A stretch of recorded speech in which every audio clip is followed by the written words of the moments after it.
Вітаю, я Наста, а ты слухаеш Белліт, падкаст пра кнігі і каля кніжныя тэмы. У эфіры 170 выпуск падкаста і сёння нас чакае проста процьма навін.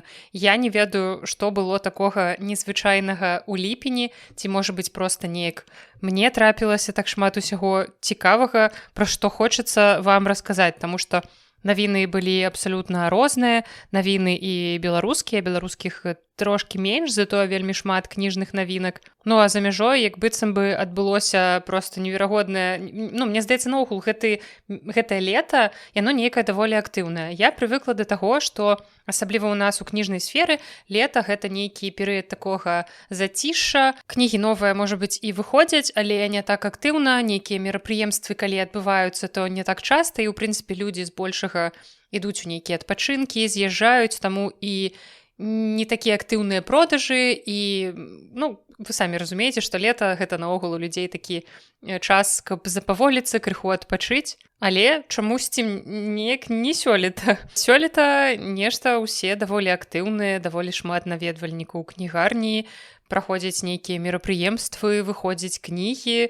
Можа быць, на людзей так уплывае добрае надвор'е і тое, што пасля такой даволі халоднай зімы мы ажылі і сапраўды хочам жыць. Хаця з іншага боку, мне здаецца, што я адзіны чалавек, які ў гэтай краіне радуецца надвор'ю, таму што я, не ведаю, мне здаецца, я ўжо казала ў гэтым падкасці, што я неверагодна люблю спёку. Для мяне тэмпература вышэй за плюс 30 гэта шчасце. І ў той час, калі усе людзі вось ад гэтай хвалі цеплыні і гарачыні, якая прыйшла ў Еўропу, усе пакутавалі, усе сядзелі пад кандыцыянерамі, а я на працы наадварот спецыяльна выходзіла на вуліцу, каб не сядзець у халодным памяшканні пад кандыцыянерам, таму што мне хацелася атрымаць усе магчымыя сонечныя промні, не наўпрост сонечныя промні, таму што гэта можа прыводзіць да непажаданых наступстваў, але вось гэтую цеплыню, гарачыню, якая проста вакол мяне ахутвала, гэта найлепшае. Я абсалютна не функцыяную ў зімовы перыяд, я не магу думаць, у мяне сапраўды як быццам бы замарожваецца мозг, я не магу нічога рабіць, я сябе дрэнна адчуваю,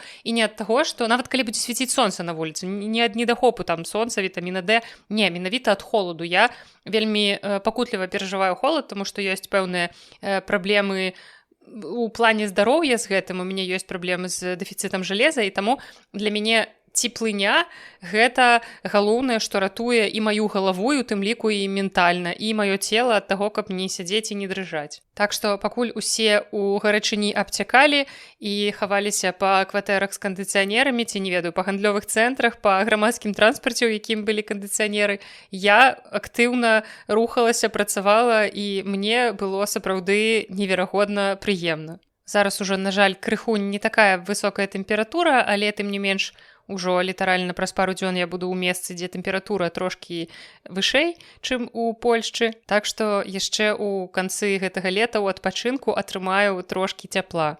Ну а вас чакаюць новыя выпускі з Венгрыі. Ну, у сённяшнім выпуску я вам раскажу пра тое, якія кнігі ўжо выйшлі, якія кнігі яшчэ не выйшлі, але вы можаце, не тое, каб прыспешыць іх выхад, проста неяк дапамагчы, каб выдавецтвы разумелі, які ёсць попыт на гэтыя кнігі, то бок аформіць папярэдні заказ. Таксама раскажу пра некаторыя навіны літаратурных прэмій, раскажу пра папаўненні ў беларускіх экстрэмісцкіх спісах, даволі шмат буду гаварыць пра штучны інтэлект, раскажу, як плануюць перайменаваць адну знакамітую міжнародную літаратурную прэмію, а таксама, што адбываецца на кніжным рынку ў некаторых краінах свету. Пра гэта і многае-многае іншае сёння ў 170 выпуску падкаста Белліт. І пачынаем мы традыцыйна з навінак беларускага кнігавыдання. Даследчык і літаратуразнаўца Сергей Шапран выдаў новую кнігу, якая называецца «Быкаў пра мастацтва». Гэтая кніга прысвечана Васілю Быкаву як мастаку. Калі вы не ведалі, то Васіль Быкаў сапраўды меў талент да малявання, і гэтая цікавасць да выяўленчага мастацтва ў яго з'явілася яшчэ ў дзяцінстве. Ён з гэтай цікавасцю прайшоў праз усё жыццё, хаця ён, мне падаецца, не змог усё ж такі ў нейкай поўнай ступені сябе ў гэтай сферы рэалізаваць, але тым не менш у нас засталіся некаторыя некаторыя артефакты мы можам паглядзець на тое, як выглядалі малюнкі, зробленыя Быкавым. І вось у гэтай кнізе, у гэтай манаграфіі каля 500 старонак, і ў ёй больш за 5000 ілюстрацый. Выданне дазваляе пазнаёміцца з малавядомай часткай творчай спадчыны Быкава і даведацца ў прыватнасці пра ягоныя малюнкі і працу ў градзенскай праўдзе ў другой палове 40-х і ў 50-е гады. Плюс аўтар у гэтай кнізе даследуе сувязі Быкава з рознымі вядомымі мастакамі, напрыклад, Міхаілам Савіцкім, Леанідам Шчамілёвым, Маркам Шагалам і многімі іншымі. Ну і таксама асобнае месца ў кнізе займаюць шаржы Быкава на ягоных сяброў, сярод якіх Алеся Дамовіч, Рыгор Барадулін і Владзімір Караткевіч. Манаграфія распавядае і пра тое, чыю творчасць Быкаў капіяваў і вывучаў, што пісаў пра мастакоў, як сам станавіўся героем сяброўскіх шаржаў і каму былі адрасаваныя ягоныя апошнія малюнкі. І тут трэба дадаць таксама, што ў нас ёсць падобная кніга і пра Караткевіча, ёсць у 25-томным зборы твораў цэлы том. Я не памятаю зараз, шчыра кажучы, які там парадкавы нумар, але гэта том, які прысвечаны менавіта мастацкай творчасці Владзіміра Караткевіча, ягоным малюнкам. Так што вось так цікава, што ў нас у гісторыі беларускай літаратуры хапае літаратараў, якія адначасова мелі яшчэ і талент да малявання, але ўсё ж такі аддалі перавагу першаму ўсё ж такі літаратуры.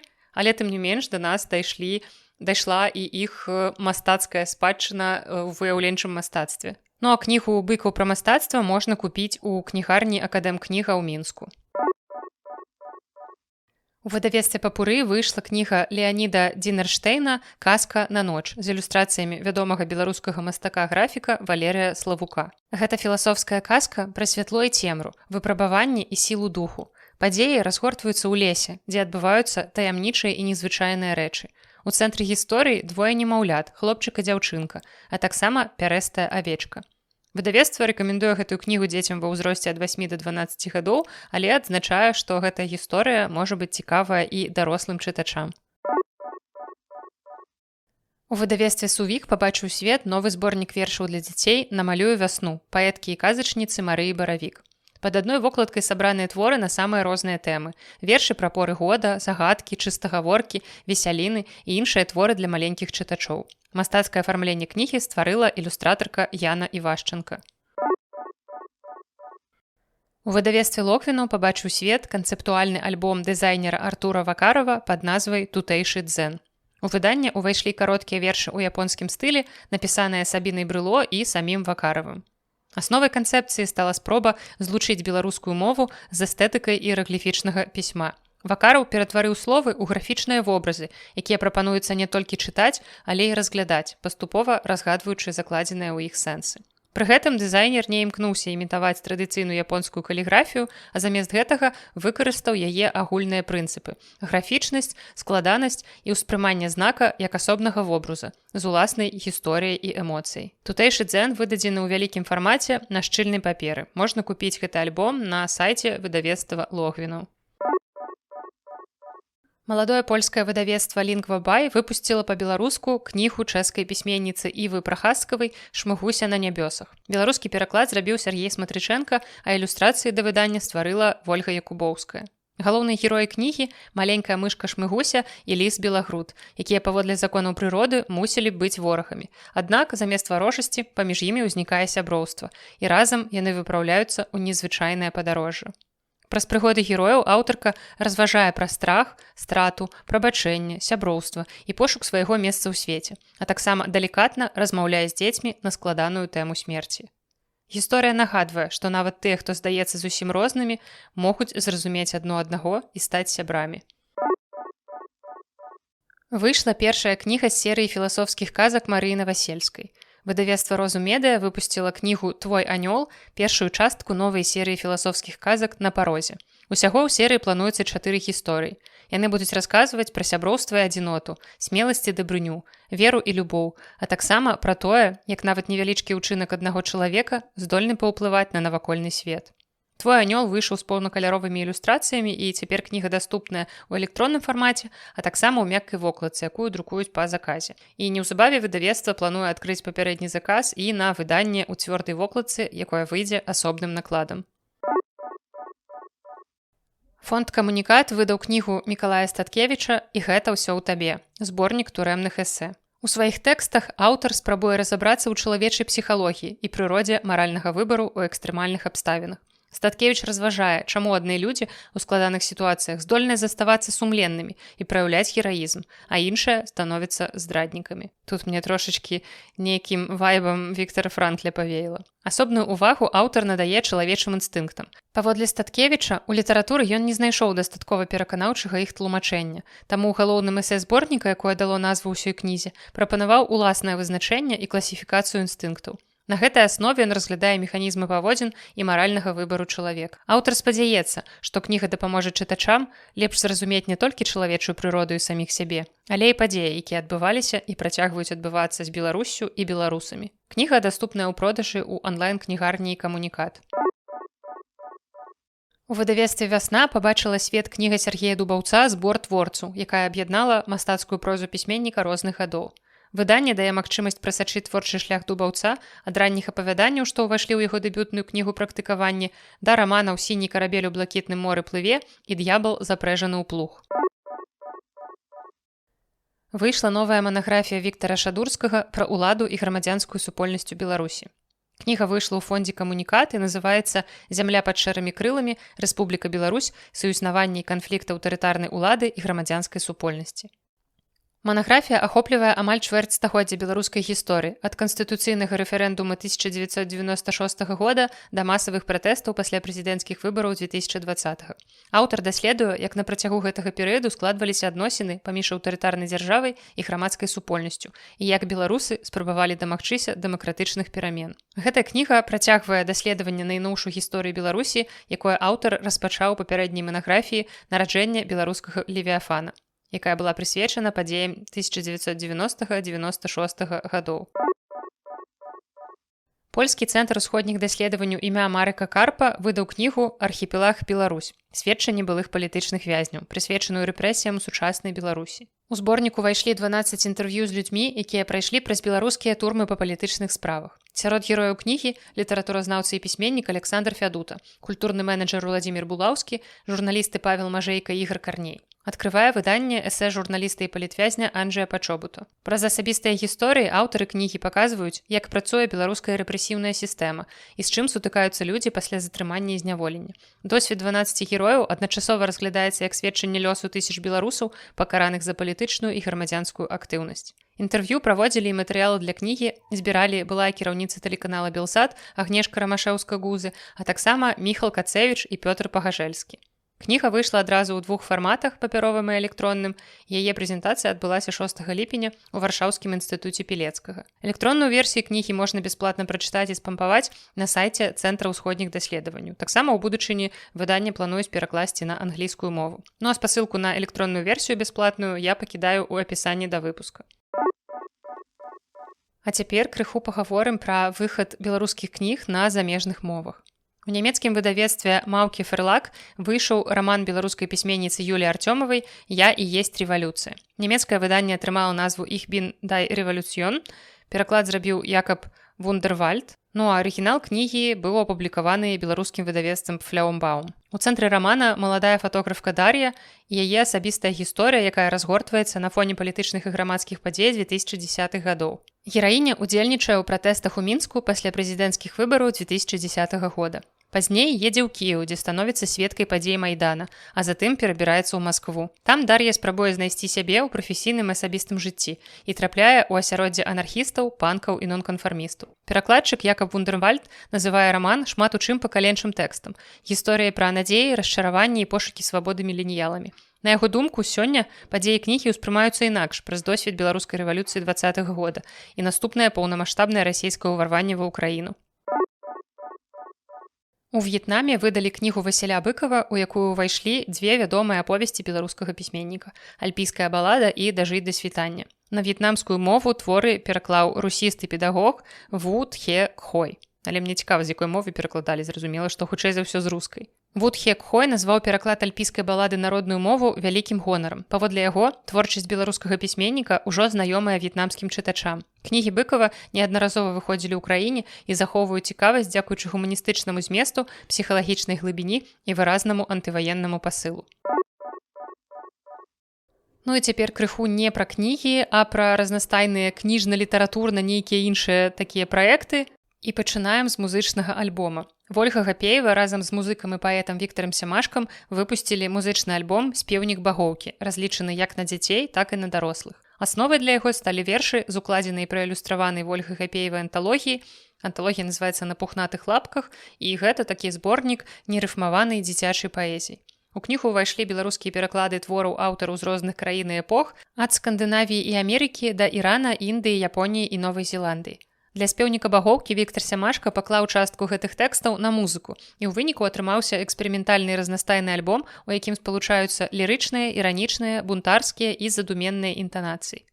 Паводле Вольгі Гапеевай, адной з задач праекта было паказаць дзецям і дарослым незвычайную музыку, у тым ліку з элементамі джазу, авангарду і какафоніі, і такім чынам пашырыць іх музычны кругагляд. У спеўнік багоўкі ўвайшлі 24 кампазіцыі агульнай працягласцю каля 40 хвілін. Паслухаць альбом можна на SoundCloud, спасылку пакідаю ў апісанні да выпуска.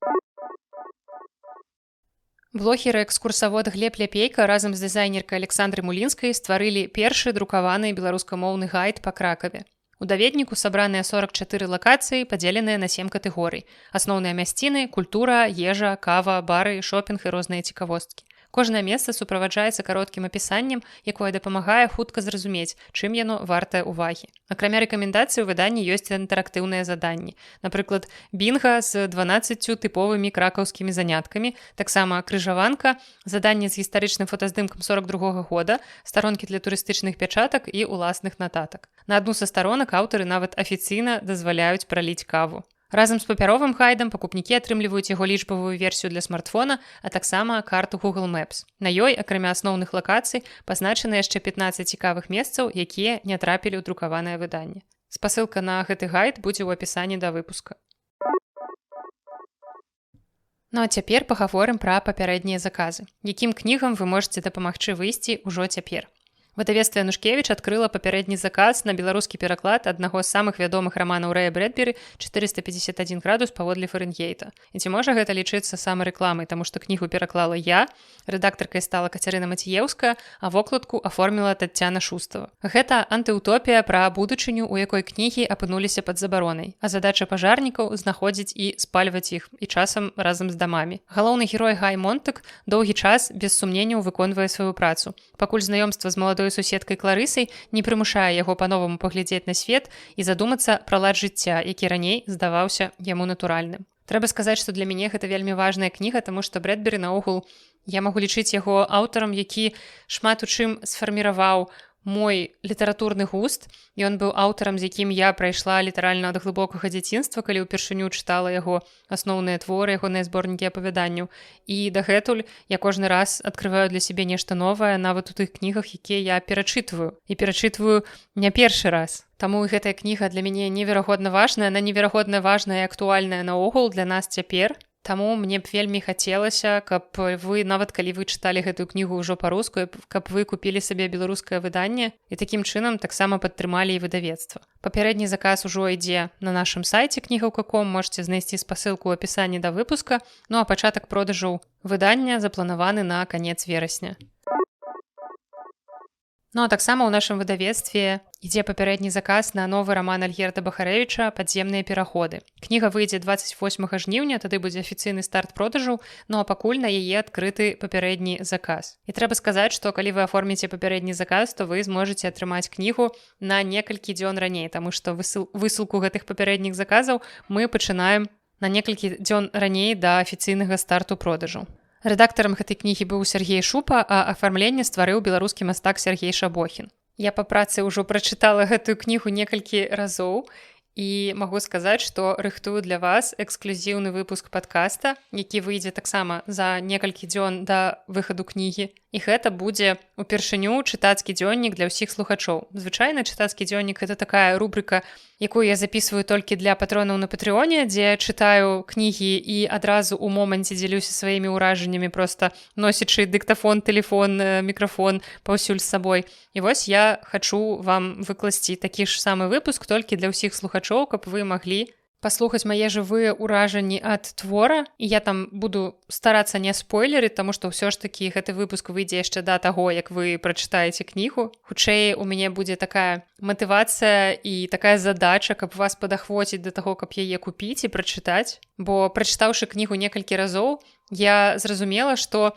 вяртаючыся да пачатку, пасля таго, як я першы раз скончыла чытаць, я змагла схапіць некаторыя моманты, якія прапусціла пры першым чытанні, проста таму, што, магчыма, гэтыя эпізоды, гэтыя дэталі мне падаліся нейкімі нязначнымі, але толькі пачаўшы чытаць кнігу другі раз і трэці раз, я зразумела, да чаго былі гэтыя эпізоды, як яны звязваюцца з тым, што адбылося ў канцы. Таму гэта мне яшчэ раз паказала, як важна некаторыя кнігі ўсё ж такі перачытваць, не проста прачытаць адзін раз і забыць, а менавіта вярнуцца да гэтага твора, каб зразумець штосьці, што, магчыма, засталося для вас няясным у канцы, ці калі вы ўсё зразумелі, проста каб, магчыма, для вас адкрыліся нейкія новыя дадатковыя пласты, дадатковыя ўзроўні канкрэтнага твора. Таму, калі я вас ужо зацікавіла, то раю вам аформіць папярэдні заказ, бо вы не толькі атрымаеце кнігу трошкі раней, такі лёгкі налёт эксклюзіўнасці, але вы яшчэ зможаце купіць яе па больш нізкай цане, таму што пасля старту продажаў цана на кнігу падымецца. Так што чакаю вас у апісанні да выпуска, дзе будзе спасылка на папярэдні заказ гэтай кнігі. Выдавецтва «Мяне няма» анансавала новы раман Уладзіміра Казлова «Юга-Запад» і адкрыла на яго папярэдні заказ. Новая кніга працягвае раман «Варшава», падзеі якога завяршаюцца летам 94-го года. Гэтым разам аўтар пераносіць чытача ў Менск другой паловы 90-х. Гэта час, калі, паводле Казлова, краіна паступова пераходзіла ад свабоды да няволі. Галоўны герой, ужо знаёмы чытачам Варшавы, жыве ў здымным пакоі на вуліцы Голубева, працуе журналістам і спрабуе пісаць прозу. Адначасова ён разважае пра ўласную будучыню і пра тое, ці варта заставацца ў краіне. Папяровы наклад рамана чакаецца з друкарні ў жніўні, а цяпер кнігу можна заказаць на сайце выдавецтва «Мяне няма». Ну а цяпер таксама хвілінка рэкламы. Мне б хацелася расказаць пра збор, які мы адкрылі ў выдавецтве «Янушкевіч» для таго, каб выпусціць па-беларуску 4 сусветныя бестселлеры. Нам патрэбныя сродкі на тое, каб купіць правы на гэтыя кнігі, бо ў нас ужо ёсць дамовы з праваўладальнікамі, яны заключаныя, і цяпер нам цягам кароткага перыяду трэба аплаціць гэтыя ліцэнзіі. І для гэтага нам трэба сабраць каля 15 000 еўра. Выдаткі непасрэдна на ўжо друк кніг мы пазней разлічваем закрыць дзякуючы папярэднім заказам. А пакуль нам патрэбныя менавіта сродкі на тое, каб аплаціць правы, на тое, каб наогул мець магчымасць гэтыя кнігі выдаць. І што гэта за кнігі? Гэта, па-першае, 5-я частка Гарры Потара, доўгачаканая, кожны дзень. Проста не праходзіць і дня, каб вы не спыталі ў мяне, што там з Гарры Потарам. Дык вось, расказваю. Гарры Потар і Ордэн Фенікса, ён выйдзе ў перакладзе Алены Пятровіч ужо ў гэтым годзе. Калі, вядома, мы збяром сродкі і зможам проста, будзем мець фінансавую магчымасць гэта зрабіць. Наступная кніга, таксама кніга Джоан Роўлінг, гэта «Каляднае парася». Гэта дзіцячая яе казка, якую таксама перакладае Алена Пятровіч, і таксама кніга выйдзе, зразумела, будзе вам такім калядным наваходнім падаруначкам, выйдзе бліжэй да канца гэтага года. Наступная кніга гэта «Хобіт» Джона Толкіна, у перакладзе Ігара Кулікова. Кнігу таксама мы плануем выдаць у канцы гэтага года. Ну і апошняя, гэта «Вядзьмар вежа ластаўкі», ужо якая? Раз, два, три, чатыры, пяць, шостая. Шостая частка з цыклу пра ведзьмара Анджэя Сапкоўскага у перакладзе Кацярыны Маціеўскай, і гэтая кніга выйдзе ўжо бліжэй да пачатку 27-го года. Падтрымаць гэтыя зборы можна па спасылцы ў апісанні. Там ёсць 2 спасылкі, адна для збору ў польскіх злотых, а другая для збору ў еўра. Мы будзем вельмі ўдзячныя, калі вы зможаце падтрымаць, таму што сапраўды у выдавецтва не хапае абаротных сродкаў проста на тое, каб адразу выдаваць такія вялікія сумы грошай, на тое, каб аплаціць правы. Тым больш, што мы хочам, прыкладна адначасова ў адзін перыяд выдаць усе гэтыя кнігі, а гэта для нас даволі вялікія выдаткі. А нам яшчэ трэба пакрываць працу кнігарні, плаціць нашым аўтарам, перакладчыкам, рэдактарам і гэтак далей. Таму мы сапраўды вельмі чакаем вашу падтрымку. Усе спасылкі вы знойдзеце ў апісанні да выпуска. Ну а цяпер пераходзім, уласна, да навінаў. Пачынаем з беларускіх, што адбылося ў беларускім літаратурным свеце ў ліпені. І, на жаль, галоўнай навіной ліпеня стала навіна сумная. Гэта смерць пісьменніцы Святланы Курс, вядомай нам пад псеўданімам Ева Вежнавец. Пра смерць 54-гадовай пісьменніцы, якая апошні год змагалася з анкалагічным захворваннем, паведаміла яе сям'я.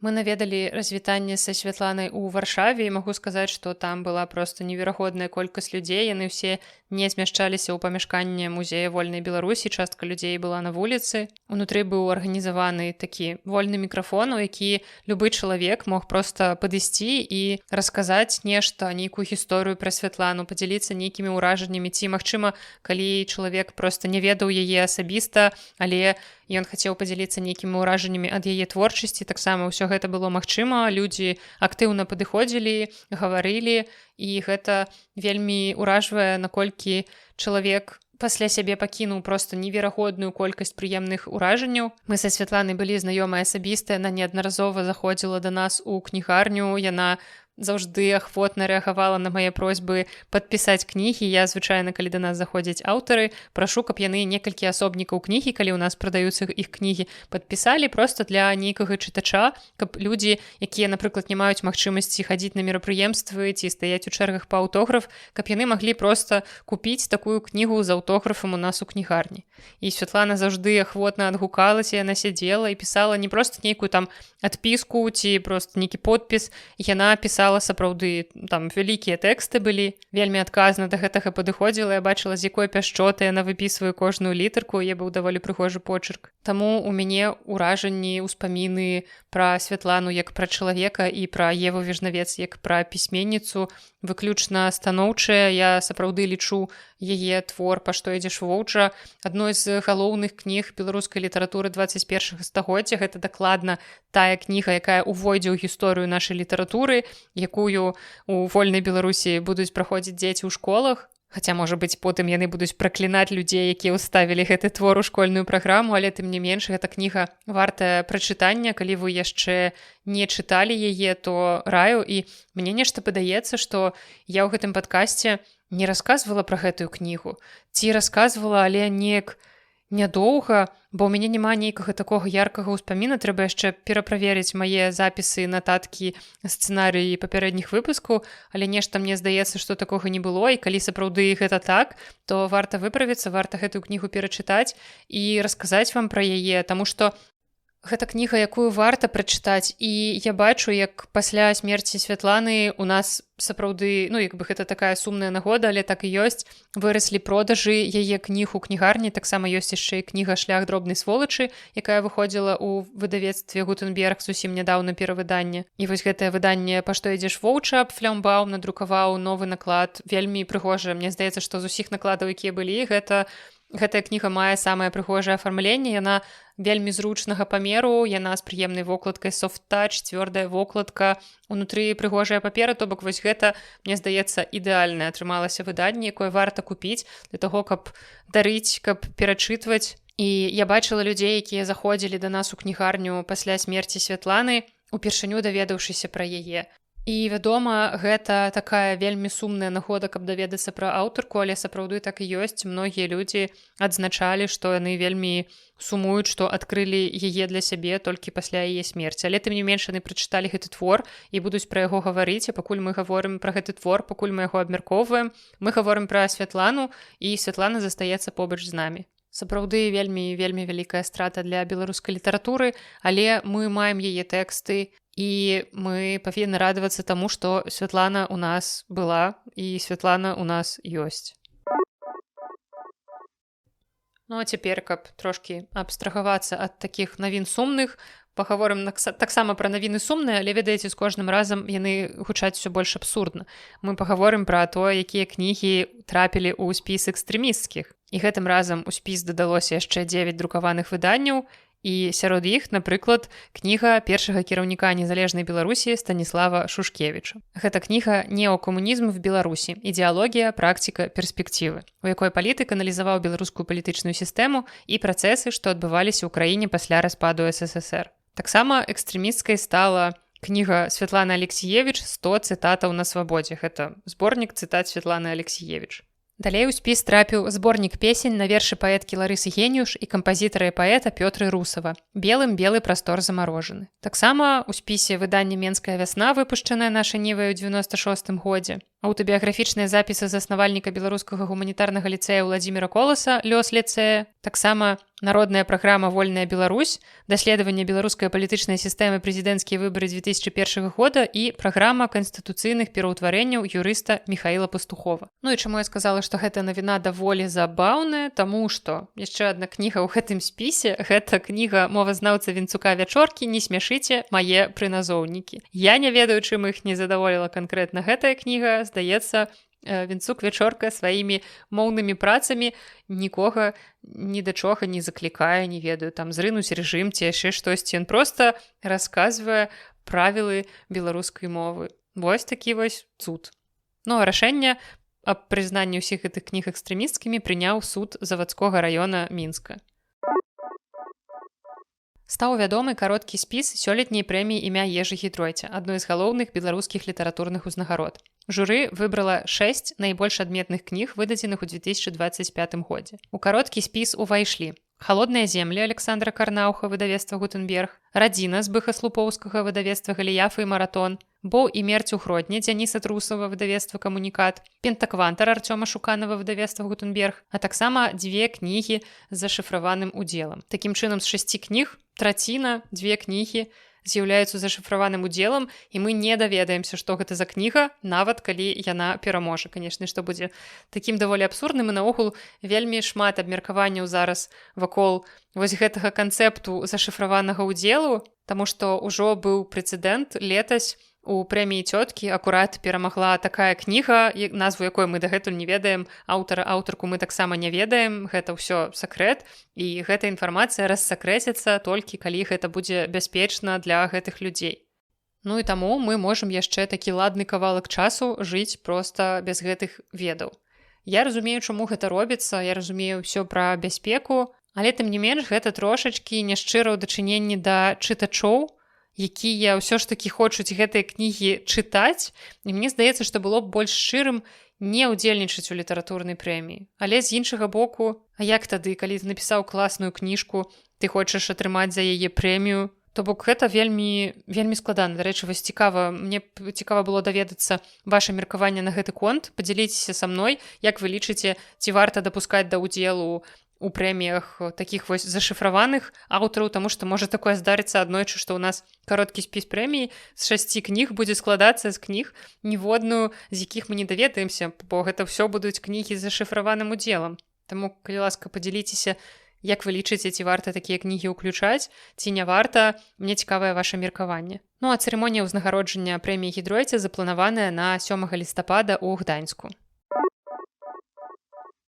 Журы прэміі Міхала Німпадыстава абвясціла доўгі спіс найлепшых вокладак беларускіх кніг, выдадзеных у 2025 годзе. З 59 пададзеных на конкурс прац у наступны этап прайшлі 24. Сярод іх працы як вядомых беларускіх дызайнераў і мастакоў, так і аўтараў, зноў жа, якія ўдзельнічаюць пад псеўданімамі або ананімна. Сёлета працы ацэньваюць спецыялісты ў галіне кніжнага дызайну, мастацтва і візуальнай камунікацыі. Сярод тых членаў журы, але члены журы ў нас, ведаеце, таксама могуць быць зашыфраванымі. Дык вось, сярод тых, хто публічны, гэта мастачка-ілюстратарка Святлана Дзімідовіч, дызайнер Анатоль Лазар і крэатыўная дырэктарка Надзея Зелянкова. Латвія забараніла ўвоз рускамоўных кніг з Беларусі і Расіі. Сейм Латвіі прыняў закон, які забараняе імпартаваць з Беларусі і Расіі кнігі і перыядычныя выданні на рускай мове.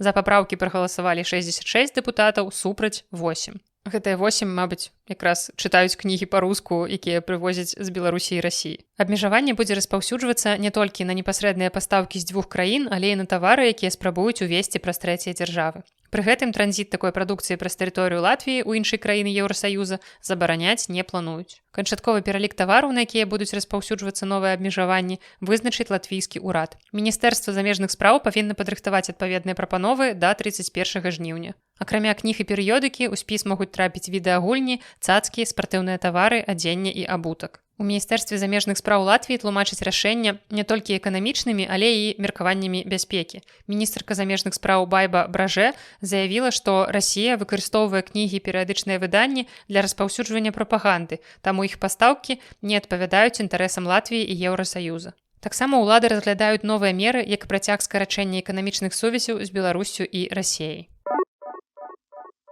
Ну а цяпер пераходзім да лід-навін замежжа. Першае выданне рамана Эмма Джейн Остэн выставілі ў Мельбурне.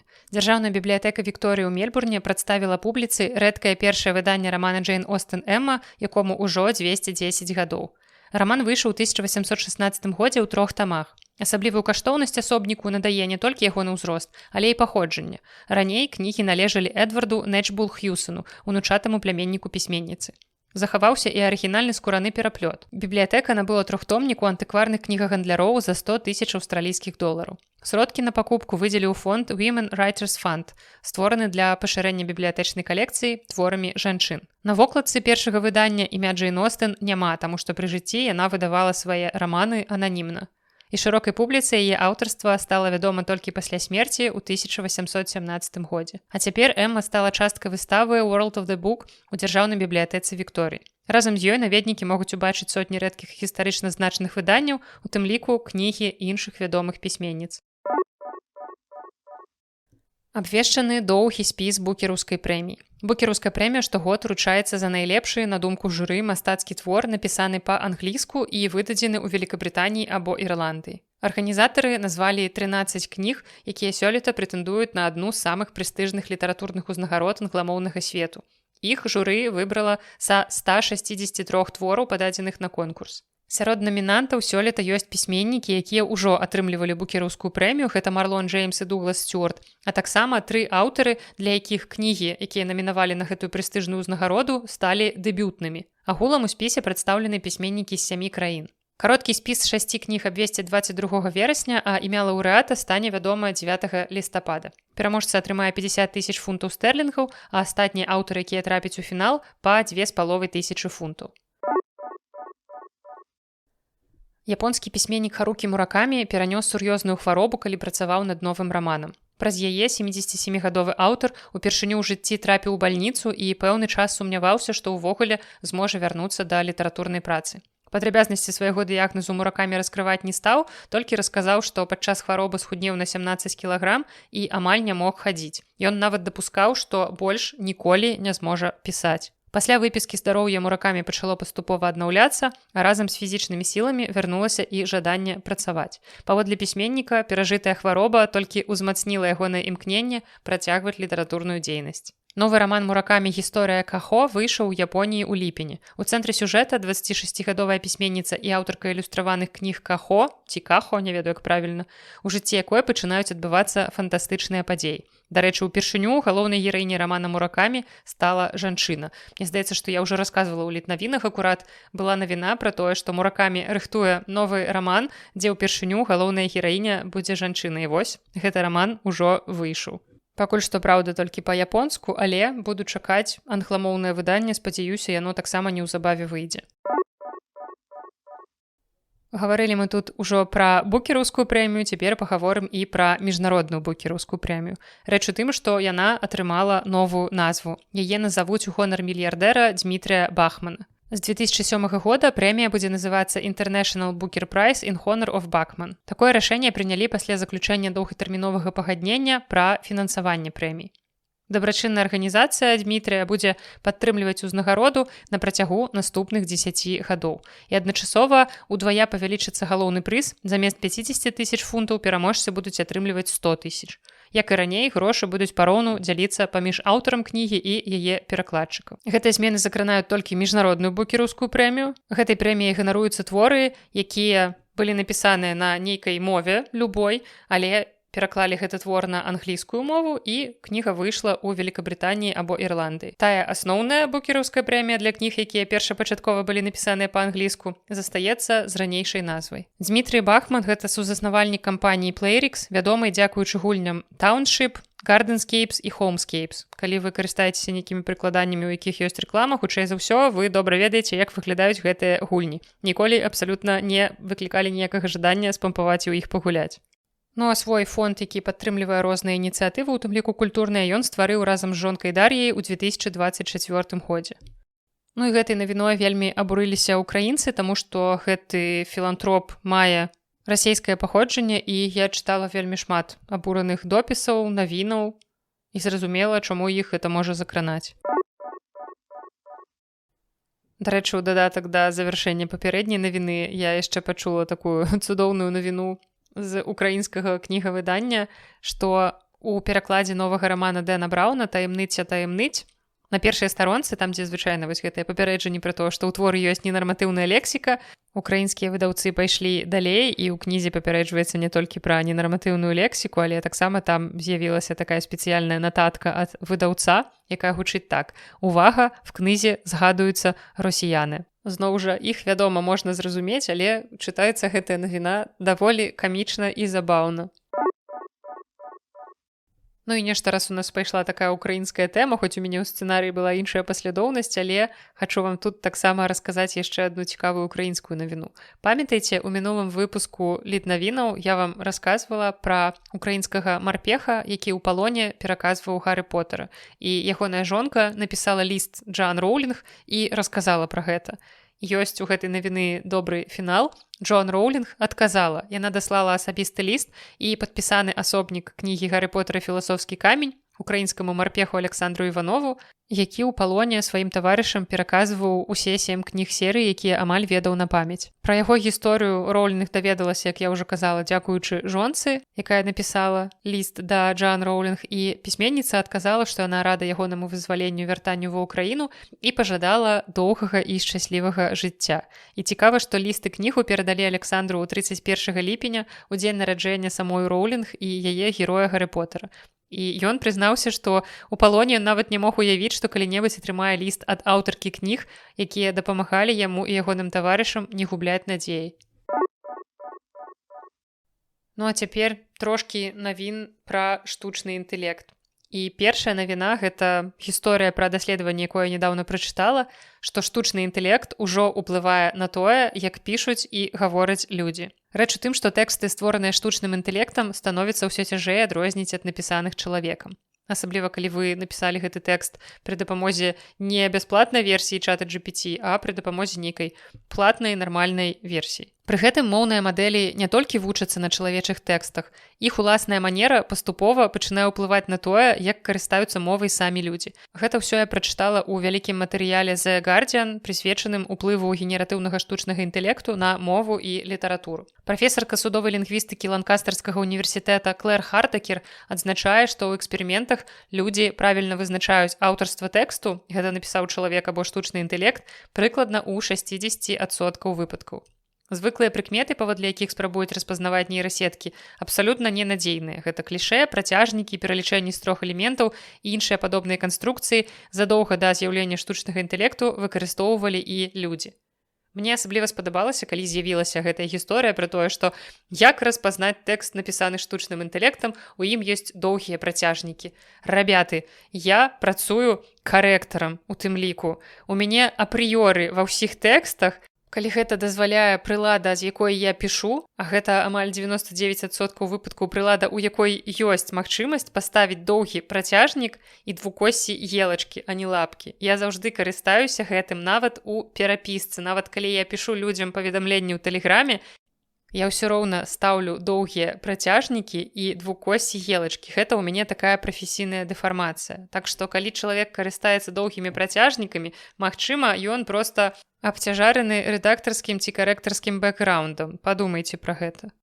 І вяртаючыся да зместу артыкула, даследчыкі знаходзяць пэўныя асаблівасці мовы вялікіх моўных мадэляў. Напрыклад, яны часцей выкарыстоўваюць назоўнікі і азначэнні, і радзей займеннікі. Некаторыя мадэлі маюць нават свае характэрныя словы і выразы. Я, напрыклад, калі гартаю Інстаграм, я амаль заўжды магу вызначыць, што гэты тэкст напісаны штучным інтэлектам, асабліва калі гэта нейкі профіль якога-небудзь блогера на вялікую колькасць падпісантаў, яны вельмі часта абсалютна не замарочваюцца над тым, каб хоць трошкі падрэдагаваць тэкст і дадаць яму нейкага свайго ўласнага гучання. Часцей за ўсё, калі гэта нейкія лайфстайл-блогеры, яны ўсё ж такі пішуць ад сябе. Але ёсць такія вялікія акаунты, якія проста, не ведаю, нейкі матывацыйныя акаунты ці пра нешта пра самаразвіццё, яны проста фігачаць тэксты з чата GPT, прычым з бясплатнай версіі, які выдае вось гэтыя шаблоны, хутчэй за ўсё вы сустракалі тэксты, дзе напісана, што гэта не проста штосьці, гэта вось тое. Вось па гэтых прыкметах проста першымі вызначаеце, калі людзі абсалютна не замарочваючыся рабілі тэксты пры дапамозе банальнага чата GPT. Ну, а таксама, калі вы бачыце ў інстаграме які-небудзь пост, які напісаны кожны сказ з новага радка, сказы такія даволі кароткія, адрывістыя, таксама ў 95% выпадкаў гэта будзе тэкст згенераваны штучным інтэлектам.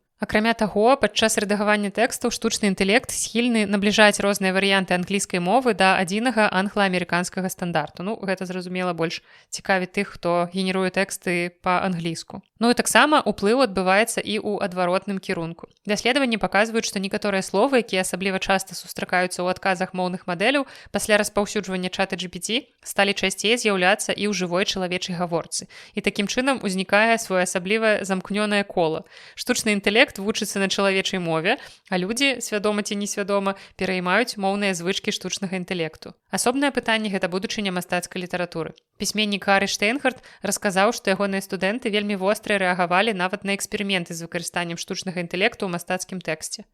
На ягоную думку, паміж аўтарам і чытачом існуе негалосная дамоўленасць. Літаратура дазваляе аднаму чалавеку зазірнуць у свядомасць іншага. Калі ж тэкст стварае машына, замест чужой свядомасці чытач атрымлівае толькі яе імітацыю. Шкада толькі, што не ўсім пісьменнікам гэта важна, і ёсць людзі, якім больш важна, не ведаю, дасягнуць нейкай славы, папулярнасці, атрымаць грошы, і таму яны гатовы ісці нават на тое, каб генераваць свае тэксты штучным інтэлектам. Дарэчы, здаецца, гэта ў апошнім выпуску падкаста «Першы гікаўскі» я пачула, як рабяты разважалі пра штучны інтэлект і яго выкарыстанне ў беларускай літаратуры, і яны пачалі гэта з таго, што абвінавацілі адзін з твораў выдавецтва Гутенберг акурат у тым, што аўтар, выкарыстоўваючы штучны інтэлект, пісаў гэтую кнігу. Яны не назвалі, што гэта за твор, але як быццам бы чытаючы гэты твор, яны прыйшлі да такога меркавання. І пасля гэтага мяне даволі пазабавіла частка, дзе яны гаварылі пра тое, што вось, маўляў, выдавецтва Янушкевіч, якое выдала кнігу «Клёка штучнага забойства на вуліцы Макаёнка», яны, не хаваючыся, малайцы такія, напісалі ў анатацыі, што гэта кніга напісаная штучным інтэлектам. І нібыта чытаючы гэтую кнігу, ты гэта адчуваеш, таму што вось адчуваецца, што гэта штучным інтэлектам напісана, але яны прынамсі шчыра ў гэтым прызналіся. Я, шчыра кажучы, парахатала на гэтым моманце, таму што акурат у гэтай кнізе вельмі моцна адчуваецца стыль аўтара, які напісаў гэтую кнігу пад псеўданімам. На жаль, не магу раскрыць ягонае імя, але гэта вельмі пазнавальны стыль, і калі чытаць іншыя яго кнігі, яны проста, не тое каб ідэнтычныя, але ты разумееш, што гэта кніга гэтага аўтара. Таму так трошкі мяне павесяліла тое, што людзі не распазналі такі мастацкі прыём. Вельмі часта кнігі выдаюцца за напісаны якімсьці іншым. Напрыклад, даволі распаўсюджаны троп, які, дарэчы, сустракаецца ў новым рамане Альгерда Бахарэвіча, што нібыта вось кніга, якую вы бачыце перад вамі, гэта напісаў не я, а гэта я атрымаў рукапіс, ці знайшоў дзесьці там рукапіс, і вось я выкладваю гэты рукапіс для вас. Так жа і тут быў такі свядомы мастацкі прыём, калі нібыта ў пачатку нас упэўніваюць у тым, што кніга напісана штучным інтэлектам, хаця насамрэч інтэлект самы чалавечы, і я ў вас упэўніваю, што стыль даволі пазнавальны. Але, ведаеце, у часы бясконцага штучнага інтэлекту мы пачынаем падазраваць проста ўсё і ўсіх, таму тут не магу рабятаў з падкаста ні ў чым абвінаваціць. Ну і калі закончыць гаворку пра гэты артыкул, які я прачытала, то прафесар літаратурнай лінгвістыкі Натынгемскага універсітэта Пітер Стоквелл лічыць, што штучны інтэлект ужо добра спраўляецца са стварэннем звыклых і функцыянальных тэкстаў. І тут я яго разумею, таму што я сама актыўна яго выкарыстоўваю у тым, каб пісаць нейкія рэчы, на якія мне сапраўды шкада часу, і уменне пісаць гэтыя тэксты нічога не прынясе ў маё жыццё, каб я гэты навык магла трэніраваць і рэгулярна траціць на яго час. Напрыклад, калі мне трэба напісаць нейкую рэкламацыю ў варшавскія колеі дояздовыя за тое, што мне выпісалі штраф, хаця проста не счытаўся мой праязны ў іхнім апараце. І вось мне трэба напісаць і расказаць, што я схадзіла, я праверыла, моя картка ў гэты час працавала, проста з ёй нешта здарылася, мне трэба яе замяніць, але праязны быў актыўны. І вось для таго, каб усё гэта расказаць і напісаць гэта такім сур'ёзным тэкстам, мне не хочацца траціць свой час. Я магу сказаць штучнаму інтэлекту, калі ласка, напішы ты мне гэтую рэкламацыю, каб яны мне вярнулі грошы. Ён піша мне рэкламацыю, я вяртаю грошы і не трачу на гэты свой час. Вось такім чынам я абсалютна ўхваляю выкарыстанне штучнага інтэлекту для нейкай такой бытавой руціннай працы. Ну, але зразумела, што сапраўдная выбітная мастацкая літаратура, яна патрабуе здольнасці парушаць правілы, а штучны інтэлект піша паводле пэўных правіл. Ён не генеруе нічога новага. Згенераваць нешта новае можа толькі чалавечы мозг. А штучны інтэлект генеруе штосьці, стварае. Ён кампілюе штосьці з ужо створанага. Ён не ўмее здзіўляць і не ўмее ствараць нешта нечаканае. І вось менавіта тут пакуль што перавага застаецца за чалавека. Аўстрыйскія дзеячы культуры распачалі кампанію па выкупе вілы ў Зальцбургу, дзе некалі жыў і працаваў пісьменнік Стэфан Цвайг. Цяперашні ўладальнік будынка, аўтамабільны магнат Вольфганг Порше, нядаўна выставіў яго на продаж за 12,7 мільёна еўра. Віла 17 стагоддзя, вядомая як вілла Еўропа, была домам Цвайга да 1934 года, калі пісьменнік яўрэйскага паходжання быў вымушаны пакінуць Зальцбург праз узмацненне аўстрафашысцкага рэжыму. Пасля гэтага ягоная сям'я прадала нерухомасць за значна меншую за рэальную вартасць суму. Але менавіта ў гэтым доме аўтар стварыў значную частку сваіх твораў. Таксама віла была адным з месцаў сустрэч еўрапейскай культурнай эліты. Тут бывалі і Джеймс Джойс, і Томас Ман, і кампазітары Рыхард Штраус і іншыя вядомыя культурныя дзеячы. Вольфганг Порше набыў гэты будынак у 2020 годзе за 8,4 мільёна еўра і правёў там рэканструкцыю. Шырокі грамадскі рэзананс выклікалі ягоныя планы пракласці праз гару Капуцынерберг, якая складаная назва гары, гара Капуцынерберг. Вось, пад гэтай гарой, дакладней праз гэтую гару, ён плануе пракласці 500-метровы прыватны тунэль, па якім можна было б дастаўляць да вілы калекцыйныя аўтамабілі. Цяпер дазвол на будаўніцтва тунэля прадаецца разам з нерухомасцю і застаецца сапраўдным да канца 28 года. Пасля таго, як Порше нечакана вырашыў прадаць вілу, у Аўстрыі пачалі збіраць подпісы за тое, каб будынак не апынуўся ў руках чарговага прыватнага ўладальніка. Петыцыю ўжо падтрымалі некалькі тысяч чалавек, у тым ліку пісьменнікі, музыкі і іншыя прадстаўнікі культуры. Да ініцыятывы далучыўся і Зальцбургскі універсітэт. Яго рэктар Бернхард Фюгеншух заявіў, што універсітэт гатовы набыць віллу і часова стаць яе ўладальнікам, пакуль не будзе выпрацавана доўгатэрміновае рашэнне. Паводле яго, Аўстрыя нясе маральную адказнасць за захаванне гэтага месца як часткі памяці пра Цвайга і гісторыю краіны. Удзельнікі кампаніі спадзяюцца, што ў будучыні вілу атрымаецца адкрыць для наведнікаў і ператварыць у культурную і мемарыяльную прастору, прысвечаную пісьменніку. Буду разбаўляць звычайныя навіны навінамі пра штучны інтэлект, таму што неяк атрымалася за ліпень іх даволі шмат. Буйныя выдавецтвы падалі ў суд на Google праз выкарыстанне кніг для навучання Геміні. Некалькі буйных выдавецтваў падалі калектыўны пазоў супраць Гугла. Яны сцвярджаюць, што кампанія без дазволу выкарыстоўвала мільёны абароненых аўтарскім правам кніг і іншых тэкстаў для навучання сваіх мадэляў штучнага інтэлекту. Як быццам бы чуем мы падобную навіну не ў першы раз. Справа разглядаецца ў федэральным судзе Нью-Йорка.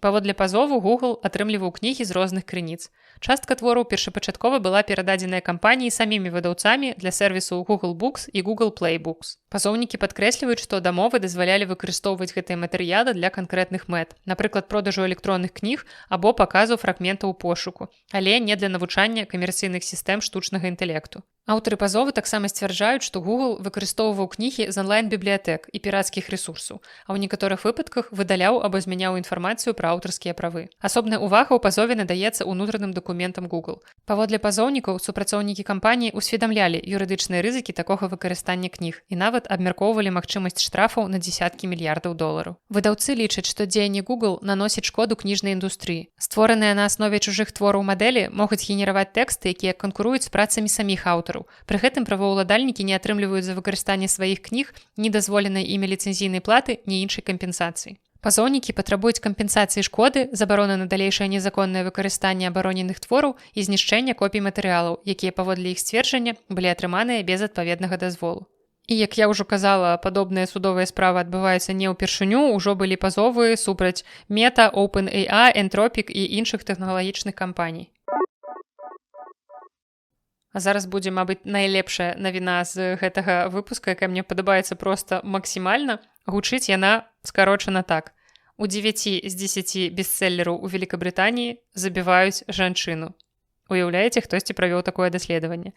9 з 10 самых прадаваных у Великабрытаніі мастацкіх кніг у мяккай вокладцы за тыдзень аб'ядноўвае адна сюжэтная дэталь. У кожнай з іх забіваюць прынамсі адну жанчыну. І хто ж правёў такое даследаванне? На гэтую незвычайную тэндэнцыю звярнула ўвагу пісьменніца Венді Джонс. Першы раз чую, нічога пра яе не ведаю. У актуальную дзясятку бестселлераў Sunday Times увайшлі кнігі, якія належаць да розных жанраў, ад гістарычнай прозы да паліцэйскіх дэтэктываў і сямейных трылераў.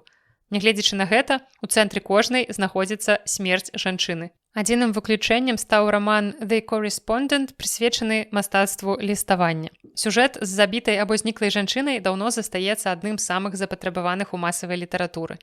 Новую хвалю папулярнасці такіх гісторый прынёс раман Гіліан Флін, я думаю, што вы ведаеце кнігу «Gone Girl», «Зніклая», які выйшаў у 2017 годзе. Ён быў экранізаваны, легендарная экранізацыя з Бенам Афлікам, і я забыла, як завуць жанчыну, як іранічна. Я забыла, як завуць гэтую актрысу.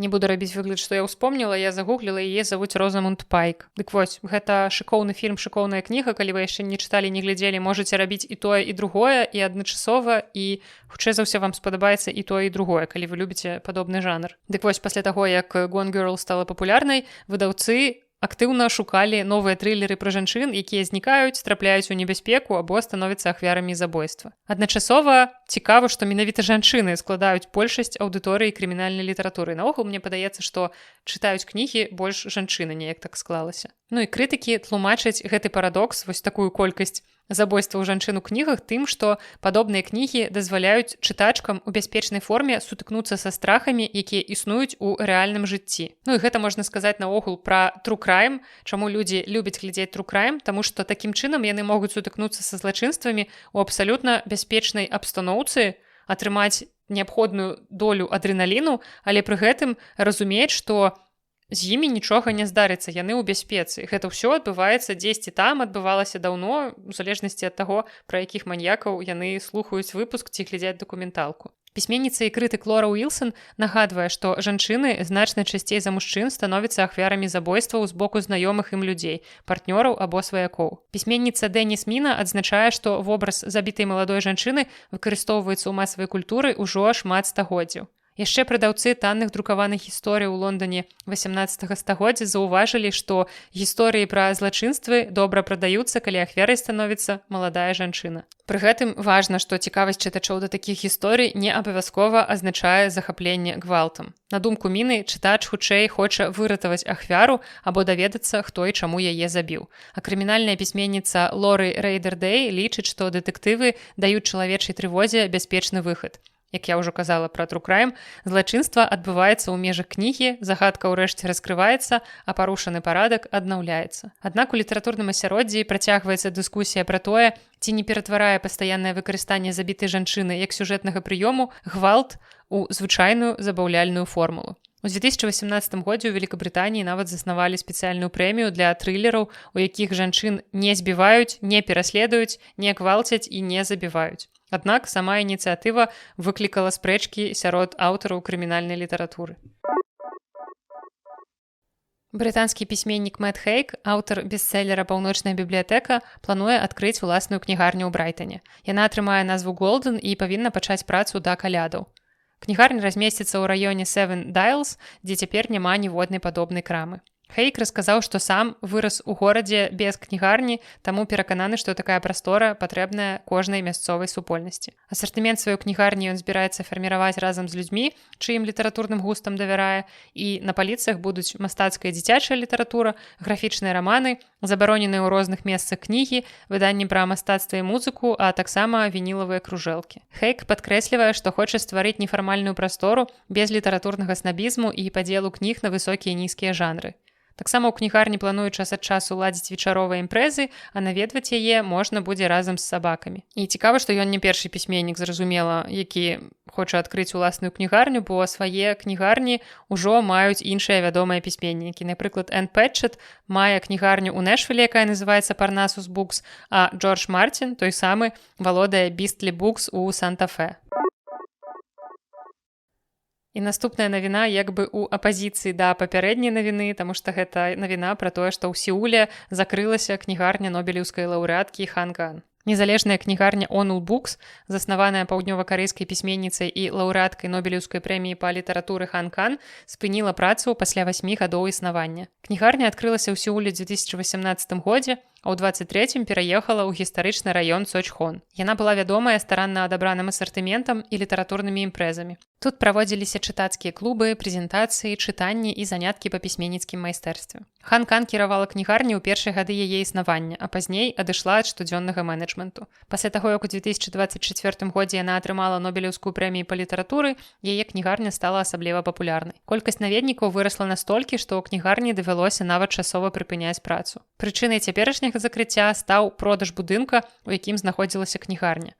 Новы ўладальнік запатрабаваў, каб арандатары вызвалілі памяшканні. Праз частыя паездкі за мяжу Хан Кан не паспела знайсці для кнігарні новае месца. Сітуацыю звязваюць з джэнтрыфікацыяй цэнтральных раёнаў Сеула. Культурныя праекты робяць гістарычныя кварталы больш папулярнымі, аднак рост цэн на нерухомасць і арэнду ў выніку можа выцясняць адтуль самі незалежныя культурныя установы.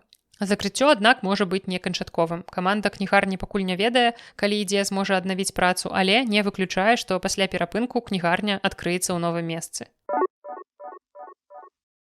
Брытанскае выдавецтва Bloomsbury, якое выпускае кнігі пра Гарры Потара, атрымае значную кампенсацыю ў межах пагаднення паміж кампаніяй Entropic і аўтарамі, чые творы выкарыстоўваліся для навучання штучнага інтэлекту.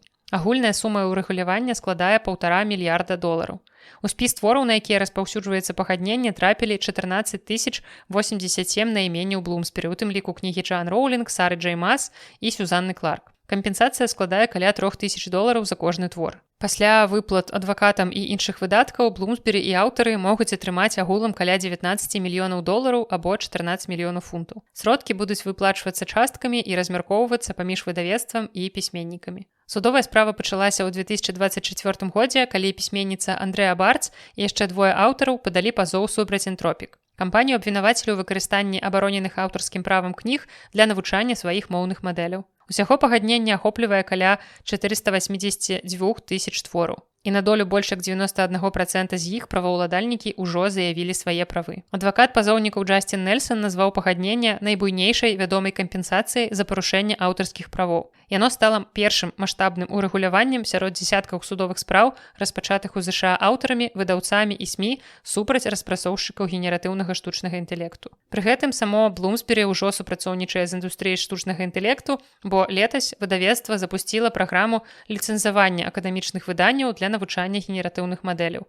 Аўтары могуць самастойна пагадзіцца на ўдзел у ёй і ў такім выпадку атрымліваць аўтарскія адлічэнні за выкарыстанне сваіх твораў.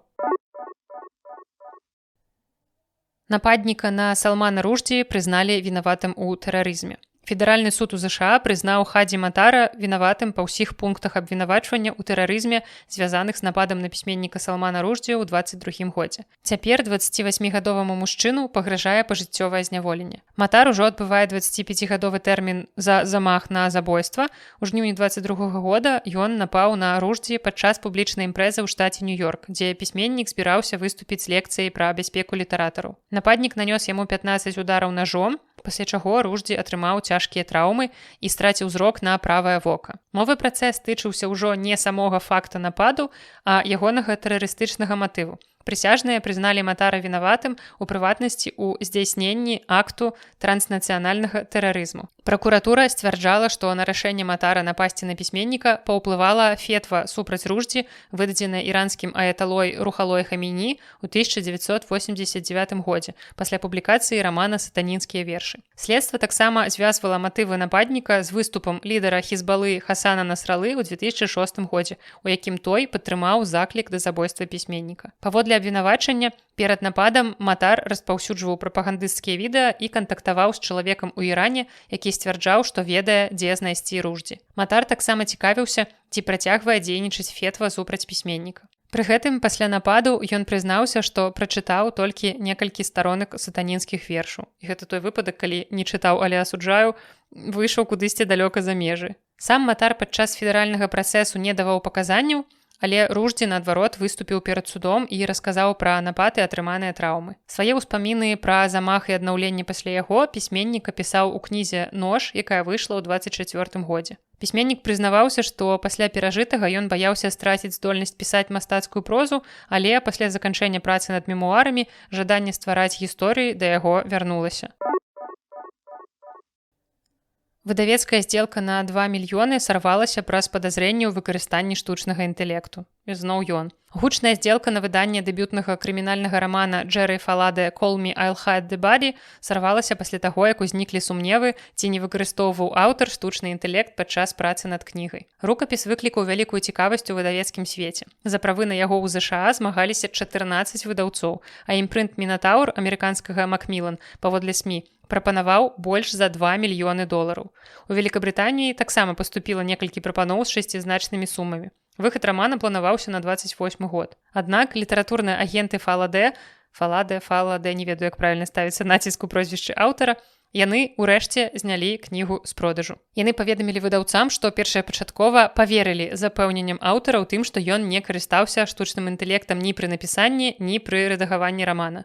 Пазней, аднак, агенцтва заявіла, што больш не можа дакладна пацвердзіць, якім чынам рукапіс прайшоў шлях ад першапачатковай задумы да фінальнай версіі. Паводле агента Марка Джеральда з Еўропа Контент, падазрэнні ўзніклі ўжо падчас перамоў з выдаўцамі, калі адзін з рэдактараў заўважыў у тэксце магчымыя прыкметы выкарыстання штучнага інтэлекту. Правяраць раман з дапамогай спецыяльных дэтэктараў агенцтва не стала, бо тлумачэнні пісьменніка на той момант падаліся пераканаўчымі. Ведаеце, як у тым жарце. Я спытаў іх, ці не махляры яны сказалі, што не махляры, я і паверыў. Сітуацыя змянілася пасля сустрэчы з Фаладэ 29 ліпеня. Паводле агента, некаторыя дэталі ў расказе аўтара змяніліся, пасля чаго агенцтва вырашыла спыніць супрацоўніцтва. Пры гэтым Джеральд працягвае вельмі высока ацэньваць сам раман. Пісьменнік катэгарычна адмаўляе, што выкарыстоўваў штучны інтэлект для напісання кнігі. І таксама лічыць, што падазрэнні ў ягоны адрас могуць быць праявай расавай прадузятасці. Дык ён яшчэ і чорны. Пісьменнік звярнуў увагу, што сёлета некалькі чарнаскурых аўтараў, якія атрымалі буйныя выдавецкія кантракты, сутыкнуліся з абвінавачваннямі ў выкарыстанні штучнага інтэлекту. Таксама аўтар падкрэслівае ненадзейнасць праграм, прызначаных для выяўлення згенераванага тэксту. Паводле яго рукапіс прайшоў праз шматлікіх рыдараў, рэдактараў і спецыялістаў аддзелаў закупкі розных выдавецтваў. І ніхто з іх першапачаткова не выявіў пераканаўчых прыкмет таго, што кніга была напісаная машынай. Дарэчы, наконт гэтага я аднойчы праводзіла эксперымент. Я напісала тэкст, і гэты тэкст я уставіла ў штучны інтэлект і спытала ў яго: скажы мне, калі ласка, гэты тэкст напісаны чалавекам ці машынай? На што ён мне абсалютна ўпэўнена сказаў, што так, гэты тэкст напісаны машынай.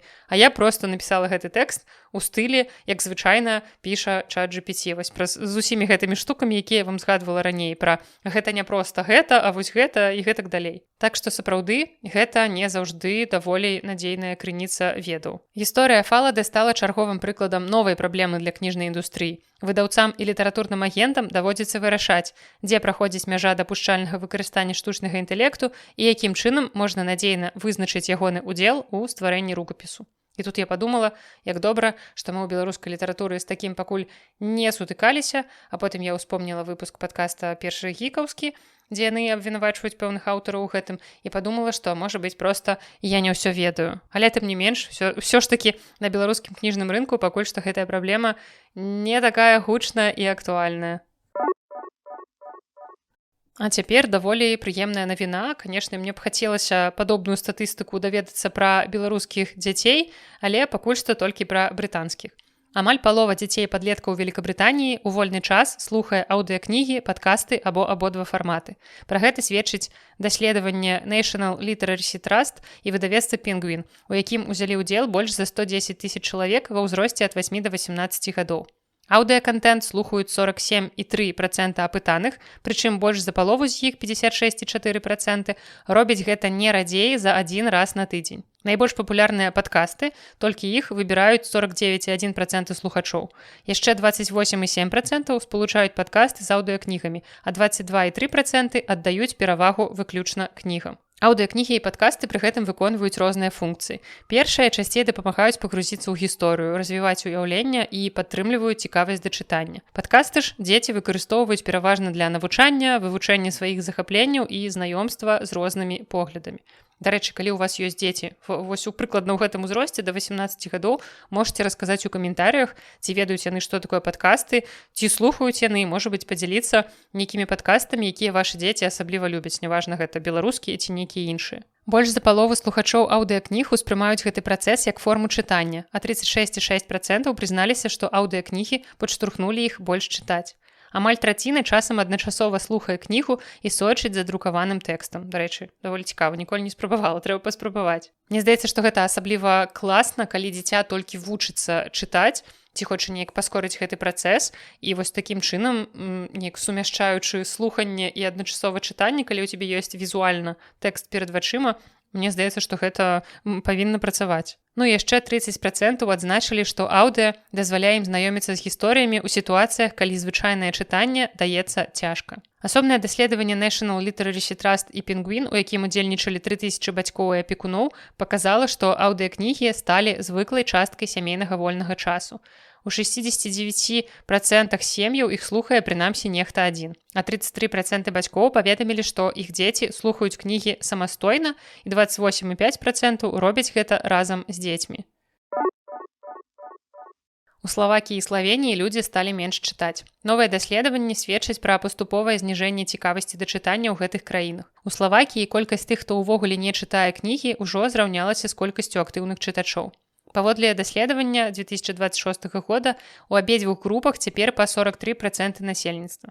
Яшчэ 14% славакаў адносяцца да выпадковых чытачоў. Яны прачытваюць не больш за 2 кнігі на год і звычайна аддалі б перавагу іншым заняткам. За год сітуацыя пагоршылася. Частка актыўных чытачоў перайшла ў катэгорыю тых, хто не чытае зусім. У сярэднім жыхар Славакіі сёлета прачытаў 3 кнігі, тады як годам раней было 4. Ну і зразумела, што ў такім выпадку зніжаецца і попыт на кнігі. Хаця б адну кнігу за год набылі 74% апытаных супраць 82 летась. Кнігарні таксама заўважаюць змены ў паводзінах пакупнікоў, людзі сталі больш асцярожна ставіцца да выдаткаў і загадзя плануюць пакупкі і радзей набываюць кнігі спантанна. На становішча кніжнага рынку ўплываюць эканамічныя фактары. Інфляцыя каля 4% і павышэнне ПДВ на 23% на большасць тавару.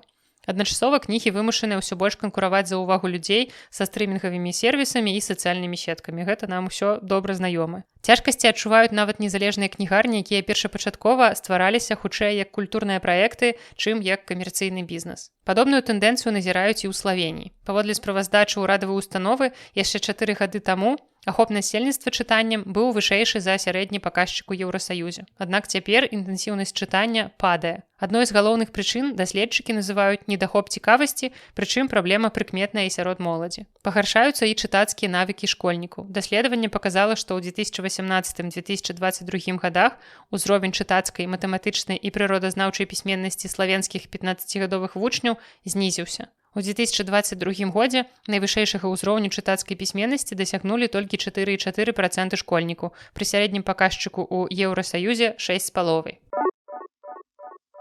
Раман Шчэпана Твардаха пра вайну ва ўкраіне атрымаў польскую прэмію. Раман «Нуль», дзеянне якога адбываецца на ўкраінскім фронце, стаў лаўрэатам прэміі «Пасол Новай Еўропы». Кнігу журы назвала адным з найбольш важных польскіх раманаў апошніх гадоў. І адразу я дадам, што летась гэты раман выйшаў па-беларуску ў перакладзе Кацярыны Маціеўскай у выдавецтве Янушкевіч. Дарэчы, цікава, што ў гэтай прэміі 4 з 5 кніг, якія ўвайшлі ў фінал, так ці інакш звязаныя з Украінай. За перамогу Твардах атрымае тытул «Пасол Новай Еўропы», медаль і 20 000 злотых. Цырымонія ўзнагароджання пройдзе падчас гданьскага кніжнага кірмашу, дзе адбудзецца таксама і сустрэча з пісьменнікам. Прэмію «Пасол Новай Еўропы» штогод уручаюць кнізе, выдадзенай па-польску ў польскім выдавецтве, якая разбурае стэрэатыпы пра Еўропу і прапануе новы погляд на тое, чым яна з'яўляецца сёння. Узнагароду заснавалі Еўрапейскі цэнтр салідарнасці ў Гданьску і калегіям усходняй Еўропы імя Яна Новака-Езяранскага. І трэба дадаць, што «Нуль» ужо атрымаў некалькі літаратурных прызнанняў у Польшчы. У 26-м годзе раман увайшоў у кароткі спіс прэміі Ніка, а раней быў адзначаны сярод найлепшых кніг 25-го года і перамог у польскім конкурсе бестселеру. Таксама гэтая кніга выходзіла па-нямецку і ў Германіі была адзначана вельмі высока. Ну а цяпер, наколькі я ведаю, выйшаў нарэшце і украінскі пераклад гэтай кнігі. І ведаеце, навіны пра забароны, адмены кніг, яны прыходзяць не толькі з Беларусі. Стывен Кінг заклікаў адмяніць забарону сваёй кнігі ў школах Юты. Стывен Кінг пракаментаваў рашэнне забараніць ягоны зборнік «Different Seasons» ва ўсіх дзяржаўных школах амерыканскага штата Юта. Пісьменнік спадзяецца, што школьныя рады перагледзяць сваё рашэнне. Гэты зборнік стаў ужо другой кнігай Кінга, якая трапіла пад агульнаштатскую забарону ў Юце. Раней пісьменнік рэдка выказваўся наконт падобных выпадкаў, але гэтым разам ён адрэагаваў публічна, як ён любіць у садсетцы X, ён задаў пытанне, што не так з гэтымі людзьмі. Кінг падкрэсліў, што творы са зборніка расказваюць у тым ліку пра сяброўства і мужнасць і могуць быць асабліва цікавымі падлеткам. Паводле пісьменніка ён рэгулярна атрымлівае лісты ад маладых чытачоў, якія расказваюць, што менавіта ягоныя кнігі дапамаглі ім палюбіць чытанне, і асабліва часта акурат у такіх лістах згадваюцца different seasons. Таксама важна, што 3 з 4 аповесцяў з гэтага зборніка былі экранізаваныя. Гэта Рыта Хэйвард і ўцёкі з Шоўшэнка, твор, які стаў асновай для фільма «Уцёкі з Шоўшэнка», таксама «Цела» для карціны «Застанься са мной» і паводле здольнага вучня таксама знялі аднайменны фільм. На думку Кінга, гэтай гісторыі блізкія падлеткам, таму прысутнасць кніг у школьнай бібліятэцы можа дапамагчы камусьці з іх адкрыць для сябе літаратуру. Пры гэтым пісьменнік удакладніў, што гаворка не ідзе пра поўную забарону твора. Кнігу можна па-ранейшаму купіць у кнігарнях і знайсці ў большасці публічных бібліятэк. Паводле прынятага ў Юце ў 24 годзе закона, кнігу прыбіраюць з усіх дзяржаўных школ штата, калі праз аб'ектыўна адчувальны матэрыял, гэта вось такая фармулёўка, яе забаранілі прынамсі 3 школьныя акругі або 2 акругі і 5 звычайных школ. На прыватныя школы і кнігарні гэтае правіла не распаўсюджваецца. Некаторыя незалежныя кнігарні Юты ў адказ на школьную цэнзуру пачалі бясплатна раздаваць выданні, якія трапілі ў спіс забароненых. Кінг спадзяецца, што публічная дыскусія прымусіць школьныя рады пераглядзець гэтае рашэнне, і звычайна ў падобных выпадках ён проста раіць чытачам самастойна знайсці кнігу, якую ад іх спрабуюць схаваць. Аднак гэтым разам ён вырашыў непасрэдна выступіць за адмену абмежаванняў. Яшчэ адзін твор Кінга, раман «Мешок з косткамі», таксама забаронены ў школах Юты, і наогул у 25 годзе ён быў самым цэнзураваным аўтарам у амерыканскіх школах. Ягоныя 87 твораў выдалялі са школьных бібліятэк 206 разоў. Вось мы гаварылі пра Славакію, Славенію, што там менш чытаюць, а ў Бразіліі, наадварот, расце кніжны рынак, прычым асабліва папулярныя коміксы і хорары. За першае паўгоддзе 26 года павялічыліся як колькасць прададзеных кніг, так і выручка ад іх продажу. Пра гэта сведчаць звесткі Бразільскай нацыянальнай асацыяцыі выдаўцоў. За першыя 2 кварталы аб'ём рынку павялічыўся на 10,4%. У грашовым выражэнні рост аказаўся яшчэ большым і склаў 18,5%. Часткова такая дынаміка звязаная з тым, што кнігі падаражалі, проста вырасла сярэдняя цана, таму зразумела і агульная колькасць грошай, якія людзі заплацілі за кнігі, яна таксама вырасла. Галоўным рухавіком росту стала мастацкая літаратура, як дарослая, так і дзіцячая і падлеткавая. Асабліва хутка расце цікавасць да графічных раманаў. Даходы ад іх продажу павялічыліся на 52%. Яшчэ больш прыкметна вырас сегмент літаратуры жахаў на 68%. Сярод аўтараў, якія спрыяюць папулярнасці жанру, называюць ужо згаданага раней Стывена Кінга і бразільскага пісьменніка Рафаэла Монтэса. А якія навіны прыходзяць да нас з Японіі? У Японіі амаль 40% кнігарняў працуюць са стратамі. У Японіі пагаршаецца фінансавае становішча кнігарняў. У 25-м фінансавым годзе 39% з іх працавалі са стратамі. За апошнія 10 гадоў агульны аб'ём кніжнага рынку краіны скараціўся прыкладна на 20%. У 2015 годзе аб'ём рынку складаў каля 1,4 трыльёнаў йен. Цяпер прыкладна 1,04–1,07. Аналітыкі мяркуюць, што пры захаванні цяперашніх тэмпаў падзення праз некалькі гадоў паказчык можа апусціцца ніжэй за 1 трыльён йен. Павялічыць даходы ў 2025 годзе здолелі толькі 14 кнігарняў. Гэта найгоршы вынік з часоў пандэміі. У 59 кампаній выручка амаль не змянілася, а ў 27% скарацілася. Прыбыткі знізіліся ў 31% кнігарню. Такім чынам, пагаршэнне фінансавых паказчыкаў закранула агулам 70% кампаній. Сярод галоўных прычын крызісу даследчыкі называюць зніжэнне цікавасці да чытання, асабліва сярод моладзі, канкурэнцыю з онлайн-кнігарнямі, папулярнасць электронных кніг і сервісаў з неабмежаваным доступам да чытання. І ў выніку пакупнікі ўсё радзей набываюць папяровыя выданні ў традыцыйных крамах. Не дапамагае нават стабільная папулярнасць мангі. У 25 годзе добра прадаваліся такія знакамітыя мангі, як, напрыклад, One Piece, аднак гэтага аказалася недастаткова, каб кампенсаваць агульнае падзенне продажу. Адначасова кнігарні сутыкаюцца з высокай арэнднай платай і ростам выдаткаў на заробкі. Асабліва складана даводзіцца малым і сярэднім кнігарням. Частка з іх вымушаны скарачаць плошчу, адведзеную пад кнігі і часопісы, і замяняць іх больш прыбытковымі таварамі, напрыклад, прадукцыяй для хоббі. За апошняе дзесяцігоддзе праз банкрутствы, закрыцці і спыненне дзейнасці японскі кніжны рынок пакінулі 610 кампаній. На канец 2025 фінансавага года ў краіне заставалася 9993 кнігарні. Упершыню іх колькасць апусцілася ніжэй за 10 000. Кітайскі кур'ер атрымаў адну з галоўных літаратурных прэмій краіны за зборнік вершаў. Кітайскі кур'ер па дастаўцы ежы Ван Дзібін стаў лаўрэатам прэстыжнай літаратурнай прэміі імя Лусіня. Узнагароду ў намінацыі паэзія ён атрымаў за зборнік «Нізкі палёт», прысвечаны штодзённаму жыццю кур'еру. Ван Дзібін працуе ў службе дастаўкі з 2018 года, а вершы часта піша проста падчас працы, у чаканні заказу, ліфта або кліента. У сваіх тэкстах ён расказвае пра людзей, якіх сустракае на вуліцах, а таксама пра ціск, стомленасць і пастаянную гонку з часам, з якім сутыкаюцца работнікі іх эканомікі. Да працы кур'ерам Ван паспеў змяніць мноства прафесій. Працаваў шахцёрам, здабываў пясок, гандляваў на вуліцы і збіраў другасную сыравіну. Аднак, паводле яго, нават у самыя складаныя перыяды ён не расставаўся з нататнікам і ручкай. Шырокую вядомасць Вану прынёс верш пра працу кур'ера, які стаў папулярным у кітайскіх сацыяльных сетках. У апошнія гады ён піша больш за 1000 вершаў у год. Ствараючы «Нізкі палёт», гэты зборнік, за які ён атрымаў прэмію, аўтар таксама размаўляў з больш як 140 іншымі кур'ерамі, каб перадаць не толькі ўласны досвед. Нягледзячы на літаратурны поспех, Ван не збіраецца пакідаць службу дастаўкі. Ён плануе працаваць кур'ерам да 60 гадоў і кажа, што гэтая праца дапамагае яму весці простае жыццё, падтрымліваць фізічную форму і знаходзіць новыя тэмы для творчасці. Зборнік «Нізкі палёт» ужо перакладзены на англійскую і італьянскую мовы. На аўкцыён выставілі лісты Толкіна да ягонай нечуючай прыхільніцы.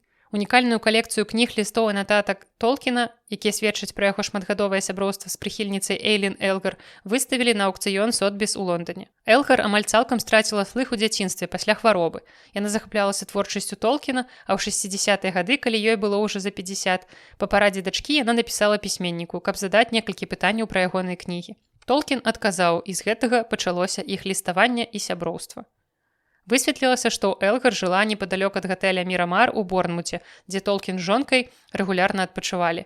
Таму іх адносіны не абмежаваліся лістамі. Пісьменнік наведваў сваю прыхільніцу, размаўляў з ёй і гуляў з яе сабакам. Захаваная калекцыя ўключае падпісаныя Толкінам выданні ягоных твораў, а таксама лісты і рукапісныя нататкі. Сярод іх тэкст пра гномаў, ліст, у якім пісьменнік разважае пра смерць свайго блізкага сябра Льюіса і ліст пра працу над Сільмарыльянам. Асаблівую цікавасць уяўляе ліст, напісаны пасля смерці Льюіса ў 1963 годзе. Спецыялісты Сотбіс лічаць яго сведчаннем таго, наколькі даверлівым сталі адносіны паміж пісьменнікам і ягонай чытачкай.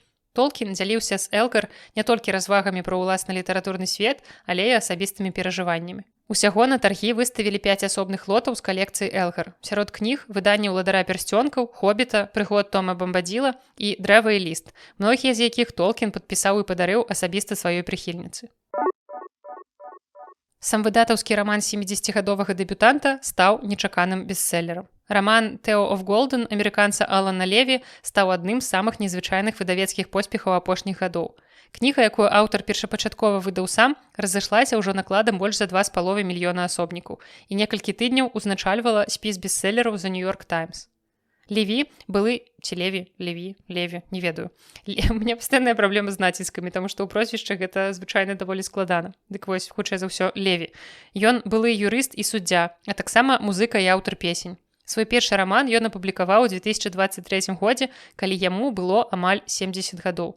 Спачатку кніга распаўсюджвалася без падтрымкі буйнога выдавецтва і не мела маштабнай рэкламнай кампаніі. Аднак паступова стала набіраць папулярнасць дзякуючы рэкамендацыям чытачоў. У цэнтры кнігі загадкавы пажылы мужчына Тэа, які прыязджае ў невялікі выдуманы горад Голден на поўдні ЗША. У мясцовай кавярні ён бачыць 92 алоўкавыя партрэты жыхароў горада і пачынае па адным выкупляць іх, каб падарыць намаляваным на іх людзям. Узамен Тэа просіць кожнага расказаць сваю гісторыю. Так паступова ўзнікаюць новыя знаёмствы і сяброўствы, а жыццё герояў змяняецца. Незвычайнасць поспеху кнігі ў тым, што яна супярэчыць многім звыклым уяўленням пра камерцыйны бестселер. Гэта амаль 400-старонкавы дэбютны раман пажылога аўтара без вострасюжэтнай інтрыгі, хутчэй за ўсё там нават не забіваюць ніводную жанчыну. І значную частку гісторыі галоўны герой проста размаўляе з людзьмі, слухае іх і робіць добрыя справы. У 2025 годзе кнігай зацікавілася буйное выдавецтва Atria Books, якое ўваходзіць у Simon & Schuster, і раман атрымаў шырокае камерцыйнае выданне. Ён працягнуў набіраць папулярнасць, трапіў у кніжныя клубы вядомыя і стаў нумар 1 у спісе бестселеру The New York Times. Да жніўня 26 года продажы перавысілі 2,5 мільёна асобнікаў. Пры гэтым кніга па-ранейшаму ўваходзіць у лік самых папулярных выданняў на Amazon, а The Wall Street Journal называе такі вынік беспрэцэдэнтным для рамана, які пачынаў свой шлях як сам выдат. І вось дачытаўшы гэтую навіну, я ажно загарэлася сама, і мне захацелася прачытаць гэтую кнігу, калі я знайду, дзе яе купіць дастаць, то абавязкова азнаёмлюся і, можа быць, раскажу вам пра гэтую кнігу. І гэты выпуск літнавінаў атрымаўся вельмі доўгім, але я спадзяюся, што гэта вам такая невялічкая падзяка за тое, што чакалі вельмі доўга новага выпуску. У мяне ўжо нават трохі з непрывычкі разбалелася горла, я даўно так доўга не гаварыла, і вы разумееце, што калі падкаст працягваецца 1,5 гадзіны, то гавару я звычайна трошкі пабольш, я не ведаю, можа быць, гадзіны 2 гэтым разам, калі не больш я гаварыла, таму што штосьці я спыняюся, прагаворваю спачатку, часам выразаю цэлыя ўрыўкі, калі мне не спадабалася, ці якой інтанацыяй я сказала, ці я некалькі разоў спрабую паўтарыць адзін і той жа сказ, але кожны раз спатыкаюся на адным і тым жа месцы. Так што вы разумееце, што падкаст не абмяжоўваецца вось гэтым хранаметражом, які вы бачыце ў сябе на тых прыладах, праз якія вы слухаеце мой падкаст. Дзякуй усім, што былі са мной. Усё, пра што я расказвала, усе кнігі, усе спасылкі будуць у апісанні да выпуска, а таксама зусім праз некалькі дзён я буду адзначаць свой, можна ўжо сказаць, ісусаўскі дзень народзіну, мне будзе 33, страшна падумаць. І калі раптам вы б хацелі мяне павіншаваць, то найлепшым спосабам падтрымкі будзе напісаць нейкі добры каментарый да падкаста, паставіць адзнаку, напрыклад, на Spotify ці на Apple падкастах, або таксама вы можаце падтрымаць гэты падкаст з дапамогай усіх апісаных спосабаў у апісанні да выпуска, такая вось таўталогія. Можна падпісацца на гэты падкаст на Патрэоне, або можна зрабіць аднаразовае ахвяраванне. Усе магчымыя спосабы вы знойдзеце ў апісанні да гэтага выпуска. Ну а на сёння гэта ўсё. З вами была Наста і падкаст Белліт. Заўтра я буду здзяйсняць сваю мару і глядзець на свой любімы футбольны клуб ужывую.